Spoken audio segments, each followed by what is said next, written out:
Assalamu alaikum and good evening, my dear students and my friends. I am Asadullah Ghori, and today we'll describe geometrical properties of circle, book number 3, exercise 3B. तो आज हम 3B पे काम कर रहे हैं.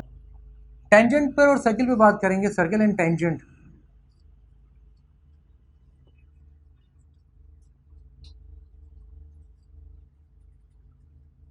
Okay, the relation between tangent and a circle. So first of all, इसको मिटा देते हैं इस लाइन की, अब हमें फिलहाल जरूरत तो नहीं है, जब पड़ेगी तो देखेंगे. First of all, I will draw a circle, sketch a circle along with the tangent. A tangent is a line which has only one point of contact. Okay. Now this one is the center of the circle. We always show the center by O. If we extend a line from the center of the circle till the point where the tangent is meeting with the circle, so this line is considered as radius of the circle. And radius and tangent will make 90 degree always. हमेशा 90 degree बनाएगा, right? Number one. Number two, if I draw another line like this, so we can find a triangle. It's a right angle triangle. तो जो कुछ भी निकालना होगा वो depend करेगा क्वेश्चन की नीड क्या है, क्वेश्चन की नीड क्या है. द मेन कॉन्सेप्ट इज कि tangent and radius always make a 90 degree angle. ये तो एक बात हो गई. फिर और एक दो बातें तुमसे मैं कर दूं, जब फायदा ही हो रहा है इसका तो थोड़ा सा, वो ये कि देखो अगर तो दो रेडियाई हैं, एक ये आगे एक ये आगे, 90 डिग्री नहीं है. If I find an triangle like this one is a triangle, A O B is a triangle, and this triangle is called an isosceles triangle. Why? Because of these two equal sides. ये दोनों sides हमेशा equal होंगी. तो अगर तो किसी circle में एक ऐसी ट्राइंगल बन रही है जिसकी दो रेडियाई हैं, तो उसको आप क्या कहोगे? आइसोसेलेस ट्राइंगल ही कहोगे हमेशा. ठीक है, ये तो हो गई एक बात. If I consider another tangent which is non parallel tangent, यानी इससे पैरेलल ना हो, तो वो शायद ऐसे बनेगा और ये दोनों जाके किसी एक जगह पर मीट कर जाएंगे. Now we have two tangent. Let's suppose T1 and T2. Tangent number 1 and tangent number 2. And if I use another line like this, which is also a radius of the circle, तो ये भी 90 होने चाहिए, तो ये दोनों भी equal होने चाहिए, राइट? अब ये लाइन जो जा रही है कॉमन जा रही है, which is dividing this kite into two, you may say कि two congruent triangles. क्योंकि ये एंगल 90 डिग्री, एंगल 90 डिग्री है. This line is a common, this side is common, तो हाइपोटेनस भी तो सेम हो गया ना. R H S, according to the R H S, right angle triangle, hypotenuse and any one side, right angle triangle, hypotenuse and any one side. तो it means we can say कि जनाब O A B and O B C both are to congruent triangles. Congruent triangle, why? Because length of triangle O B C, O B इसको D कह देता हूँ, sorry, length of O B is equal to length of O C, right? Angle O B D equals to angle O C D, and O D is a common length और common line. So according to the R H S, right angle, ठीक है, hypotenuse and any one side, these two triangles are congruent. तो आप ये भी तो कह सकते हो कि इसका मतलब है कि ये डिस्टेंस और ये डिस्टेंस भी इक्वल ही होगा, क्योंकि कॉन्ग्रुएंट होगी. जब इस साइड और इस साइड इक्वल होगी तो तीसरी भी हो जानी है. देयरफॉर वी में एज्यूम कि this theta must be equal to this theta, ये भी तो इक्वल होना चाहिए ना दोनों. और जब ये 90 और ये दोनों इक्वल, तो क्या ख्याल है ये क्या अलग होगा? अगर मैं इसको बीटा कह देता हूँ तो डेफिनेटली ये भी बीटा होना चाहिए, ठीक है ना.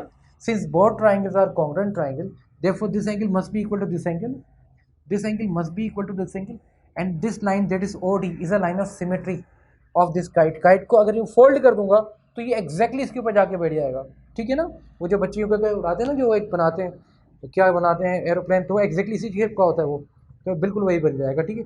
तो ये एंगल 90, ये angle 90. Now we have two triangle, consider two triangles. Triangle number 1 that is O C D, and then second triangle which is O, B and D, and both are congruent triangles, ठीक है ना.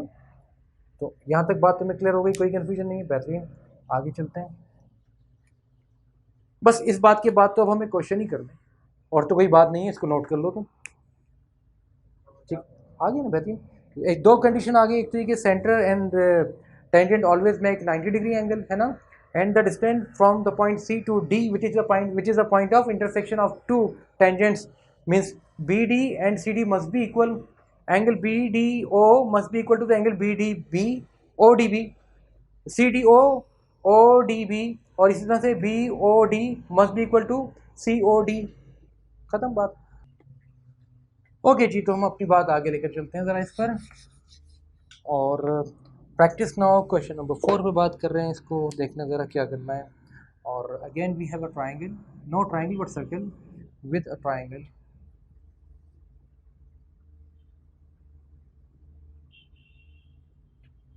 ऐसे कर लेते हैं.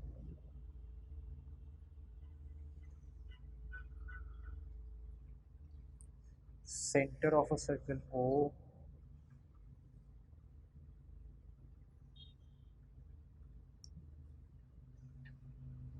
ज़ाहिर है इस पर स्केल नहीं तो तुम्हें पता है कि वो इतनी एग्जैक्ट नहीं बन पाती. ये आ गया B A and C, two more lines like this, and we have to find this line is 14 centimeter and angle is 62 degree. This point is C, O, B and P, and we have to find part number 1, angle OPB, part number 2, angle OAC, part number 3, the length of BP, length, vertical line show करिए sir length, ठीक है. And number 3, number 4, area of the quadrilateral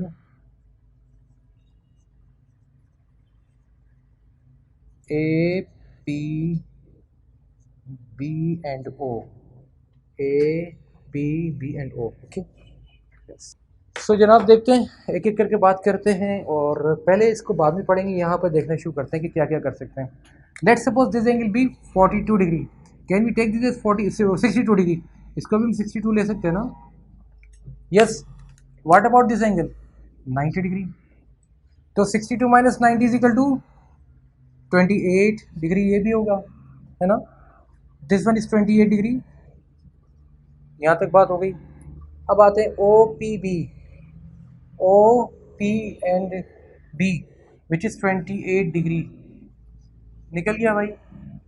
ने and OAC, O, A and C, since this angle is 62 degree and these two are the radii of the circle, so 180 minus 162 is equal to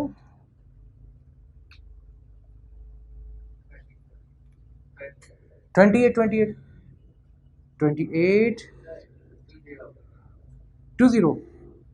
नहीं, 180 minus 62, 180 minus 62 now divided by 2,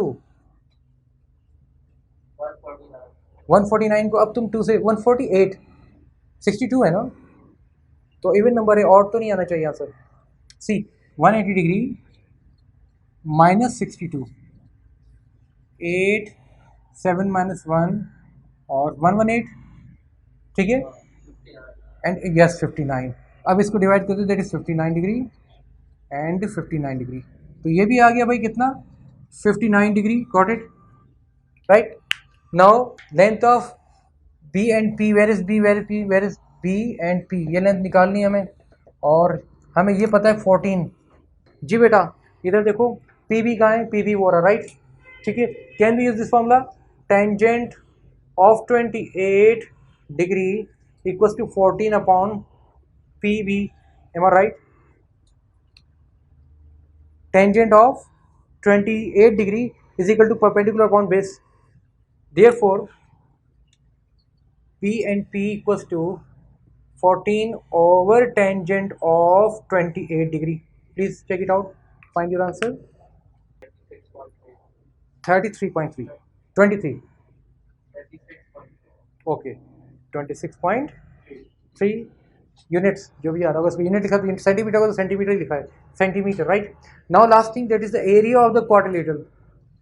area of the quadrilateral is equal to 1/2 is equal to 2 multiply by area of triangle O P and B, O P B का area निकाल कर 2 से multiply कर दूंगा तो यही आ जाएगा ना पूरा, क्योंकि दोनों इक्वल ही है ट्राइंगल, कॉन्ग्रुएंट ट्राइंगल है। So C equals to 2 multiply by 1/2 into base that is 26.3 multiply by height that is 14। तो 26.3 मल्टीप्लाई बाय 14 कर दो, जितना भी आ रहा है 26.3 मल्टीप्लाई बाय 14।